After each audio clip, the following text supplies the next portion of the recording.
घाटी में रक्तपात मचाने वाले आतंकियों के खात्मे का वक्त अब आ गया है। अब उनके मददगारों के साथ साथ घाटी में मौजूद एक्टिव आतंकियों की लिस्ट तैयार कर दी गई है और ये भी जाहिर कर दिया गया है कि उनको पकड़ने का अभियान जोरों शोरों से चलाया जा रहा है, जिसकी तस्वीरें भी सामने आ रही हैं।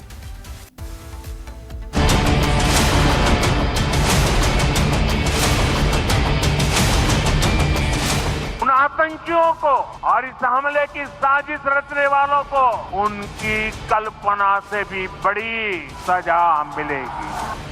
दहशतगर्दों ने 22 अप्रैल को घाटी में हमला कर लोगों की हत्या करने की जो हिमाकत की, मोदी सरकार उसका माकूल जवाब दे रही है।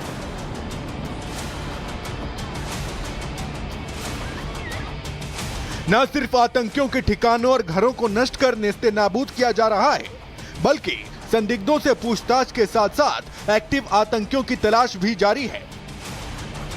पहलगाम हमले के बाद जम्मू कश्मीर पुलिस ने आतंकवाद विरोधी अभियान तेज कर दिया है, जिसके बाद घाटी में रह रहे हर एक दहशतगर्दों की उल्टी गिनती शुरू हो गई है।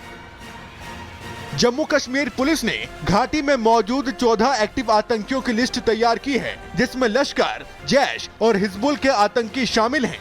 तैयार लिस्ट में सोपोर में लश्कर के 1, अवंतीपुरा में जैश का 1, पुलवामा में लश्कर और जैश के 2, शोपिया में 1 हिजबुल और लश्कर के 4, अनंतनाग में हिजबुल के 2 और कुलगाम में लश्कर के 1 आतंकी का नाम शामिल है। ये लिस्ट सुरक्षा एजेंसियों द्वारा तैयार की गई है और पहलगाम में जिस तरीके से आतंकी घटना और उसके बाद से ही चाहे वो लश्कर हो, जैश ए मोहम्मद हो, इनकी कॉन्स्पिरेसी को लेकर सिक्योरिटी फोर्सेस लगातार जो सबूत है वो इकट्ठे कर रही हैं। लेकिन ये लिस्ट बेहद हैरान कर देने वाली है, क्योंकि 14 आतंकी अभी भी घाटी में एक्टिव है और इनकी लिस्ट जब तैयार की गई और उसके बाद लगातार रेड जो है वो की जा रही है। और जब रेड्स की जा रही है तो कई जगह फायर ऑफ एक्सचेंज भी देखने को मिल रहा है, जिसको लेकर सिक्योरिटी फोर्सेस का कहना है कि हर एक नजरिए से ये ऑपरेशन बहुत जरूरी है, ताकि इन लोगों को पकड़कर जो मुख्य आरोपी है इस पूरे टेरर अटैक के, उन तक जो शिकंजा है वो जल्द कसा जाए। घाटी में इन सभी 14 आतंकियों की तलाश की जा रही है। सेना, सीआरपीएफ और सुरक्षा बल साथ मिलकर सघन तलाशी और घेराबंदी अभियान चला रहे हैं। कई जिलों में छापेमारी के साथ सतर्कता भी बढ़ा दी गई है। दिन रात चल रहे तलाशी अभियान के तहत अब तक करीब 175 संदिग्धों को पूछताछ के लिए हिरासत में लिया गया है। जिले भर में अतिरिक्त मोबाइल वाहन जांच चौकियां बनाई गई हैं। घने जंगल के इलाकों में विशेष रूप से घेराबंदी, तलाशी अभियान, घात और गश्त तेज कर दिया गया है।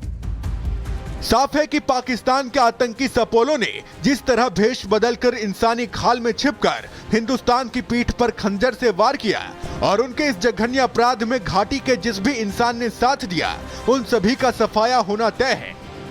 Bureau report, Republic Bharat.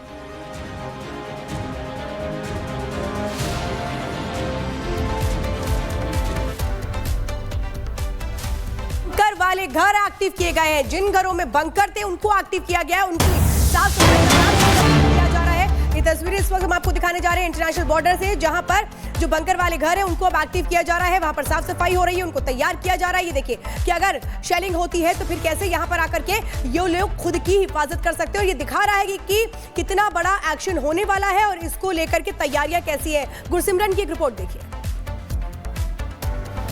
देखिए, इस वक्त हम जो है अरनिया के त्रेवा में मौजूद है और ये अंतर्राष्ट्रीय सीमा से चंद मीटर की दूरी पर इलाका है। तस्वीरें सबसे पहले गौरव से कहूंगा आपको बाहर की दिखाएं तो ये बंकर्स हैं। इन बंकर्स की आप चौड़ाई देखिए कि तकरीबन जो है 2-2 फीट जो है वो बाउंड्री वॉल यहाँ पर है, ताकि बंकर से कोई भी जो मोटा शेल है, चाहे 80 mm का हो या 120 mm का, वो अंदर ना जा पाए। किसी भी तरह से इतने ये मजबूत बंकर बनाए गए हैं सरकार की तरफ से, जो लोगों के घरों में और कम्युनिटी प्लेसेस पे बनाए गए हैं, ताकि लोगों की जिंदगी को जो है किसी तरह का खतरा ना हो। मैं गौरव से कहूंगा कि हम अंदर की तरफ चलें ताकि हम आपको दिखाएं कि बंकर्स को जो है किस तरह से तैयार किया गया है। 2017-18 के बाद बड़े तौर पर किसी तरह का युद्ध विराम उल्लंघन नहीं हुआ था, तो ये बंकर जो है वो बंद थे। लेकिन अब एक बार फिर जो है इन बंकर्स को जो है एक्टिवेट यहां पर किया गया है। लोग यहां पे झाड़ू लगाकर जो है इन बंकर्स को एक्टिवेट जो है साफ सफाई यहां पर कर रहे हैं और कोशिश सबसे बड़ी इन लोगों की ये है कि जल्द से जल्द जो है ये बंकर रहने लायक जो है वो बनाए जाएं। यहां पर मैं आपको गौरव को कहूंगा, आपको यहां तस्वीरें दिखाएं कि इन बंकर्स की स्ट्रेंथ किस तरह से रहती है। आप अगर यहाँ पे देख पाएंगे तो तकरीबन 1 से 1.5 फुट का जो है एक मोटा जो बाउंड्री है वो यहाँ पर दी गई है, ताकि किसी भी तरह से अगर मोटार शेल्स चाहे वो 80 mm हो या 120 mm वो यहाँ पर पाकिस्तान की तरफ से फायर किया जाता है तो उसे जो है दोबारा जो है वो सिविलियन किसी को भी नुकसान ना हो। इस तरफ आप देखेंगे तो गांव की महिलाएं जो हैं वो इकट्ठी हुई हैं, यहाँ पर साफ सफाई की जा रही है क्योंकि काफी लंबे समय से तकरीबन 6-7 साल से ये बंकर बंद थे। गांव की पूर्व सरपंच जो है वो यहाँ पर मौजूद हैं, उनसे बात करते हैं। बलवीर जी, आप लोगों ने एक बेड़ा उठाया है कि कम्युनिटी बंकर्स को एक्टिवेट किया जाए, इंडिविजुअल बंकर्स को एक्टिवेट किया जाए, क्यों लगा कि ये जरूरत पड़ रही है?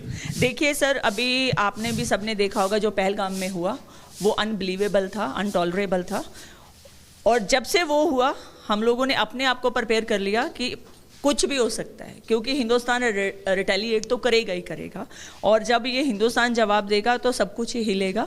तो हम पहले तो लेके चलते थे कि ये कभी पता ही नहीं चलता था कि शेलिंग हो रही है, अभी तो हमें पता है कि कुछ होने वाला है, जो होने वाला है वो देखा जाएगा।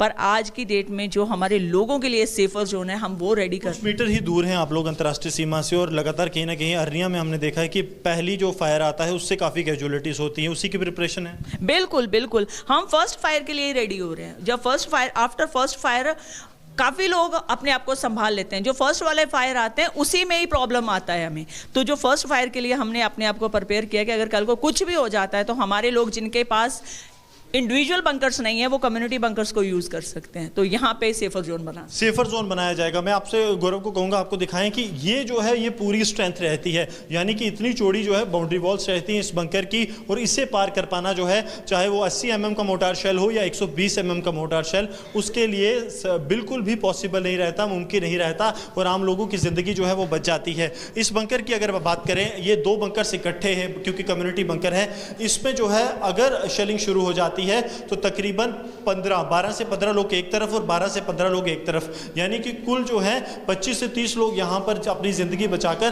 काफ़ी लंबे समय के लिए रह सकते हैं। ये बंकर्स काफ़ी देर से बंद थे, लेकिन अब इन बंकर्स को दोबारा से जो है शुरू किया गया है, एक्टिवेट किया गया है ताकि लोग यहाँ पर रह सकें। साफ़ सफाई यहाँ पर की जा रही है, बिजली कनेक्शंस दोबारा से जो है रिस्टोर किए जा रहे हैं, कुछ जगह जहाँ पर बल्ब्स की सुविधा नहीं थी वो लगाए जा रहे हैं, यानी कि हर एक चीज़ जो है वो एक तेज़ स्पीड पर यहाँ पर की जा रही है ताकि पाकिस्तान की तरफ से अगर कोई भी शेलिंग हो तो उसे समय रहते विफल किया जा सके, क्योंकि बाहर जो है ठीक यहाँ से आपको पाकिस्तान का जो है शेलिंग की रेंज में ये आता है ये इलाका, और ये कम्युनिटी बंकर है। तो कहाँ से जो है एडवर्सरी अगर फायर करता है तो उससे कैसे बचा जाए, उसके लिए इस बंकर को इस तरह से तैयार किया गया है कि चारों तरफ से अगर कहीं से भी शेल आता है तो वो शेल यहाँ पर अंदर लोगों की जिंदगियाँ जो है वो ना ले पाए। इसके लिए अब यहाँ पर सरहदी इलाके में पूरी तैयारी जो है वो कर ली गई है। और आगे बढ़ते हुए आपको बताते हैं कि सबसे बेहतर फाइटर जेट भारत के पास है। रफाल की बात करें तो राफेल भारत के पास है, इसके अलावा पाकिस्तान के पास F-16 है। आगे बढ़ते हुए आपको बताएं सुखोई 30 हमारे पास है, उसकी ताकत वक्त वक्त पर हम देख चुके हैं। J-10 पाकिस्तान के पास, इसके अलावा T-19 भारत के पास है।